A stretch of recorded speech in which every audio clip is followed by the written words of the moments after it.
आसम बिन साबित रदी अल्लाह ताला जंग उहद में ना हुजूर के हाथ पे मौत की बैत की। जंग उहद में बैत की, सोनिया तेरे नाम पे मरना, डट के लड़े।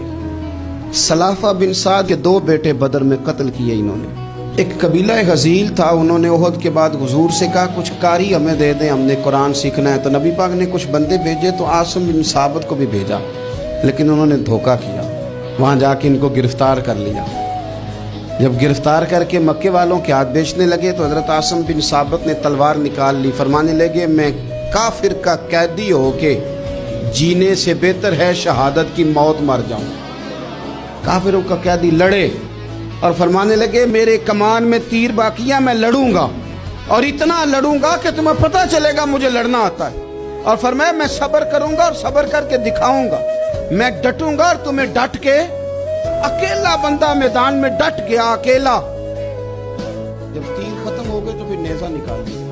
ये बात आपको इसलिए समझा रहा हूं कि कुछ लोग कहते हैं जी मैं अकेला क्या करूं। तो ये आखिर में याद रखें कि सब्र आपने करना है चाहे अकेले भी रह जाएं, हौसला करना है चाहे अकेले भी रह जाएं।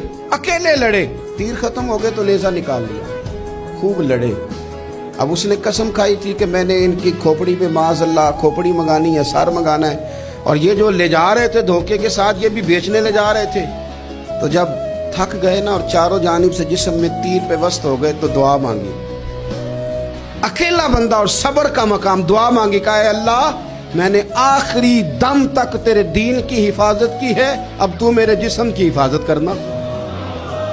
इनके हथे ना चढ़ गया मेरा जिस्म। हज़रत आसम बिन साबित रज़ी अल्लाह ताला अन्हु शहीद हो गए। काफिर करीब गए जिस्म पकड़ने के लिए, गिरफ्तार करने के लिए, सर काटने के लिए, तो शहद की मक्खियां आ गई, पूरे जिस्म पे कब्जा कर लिया। करीब जाते तो मक्खियां लड़ती, कहने लगे पीछे हट जाओ, शाम होगी ना तो उड़ जाएंगी, फिर हम सर काट लेंगे। शाम तक चारों जाने बैठे रहे, ना कोई हवा आई, ना कोई बादल बरसा, ना कोई तूफान आया। शाम को इन्होंने उठाना था, एक रेला आया पानी का और जनाब आसम बिन साबित की लाश मुबारक को बहा के ले गया।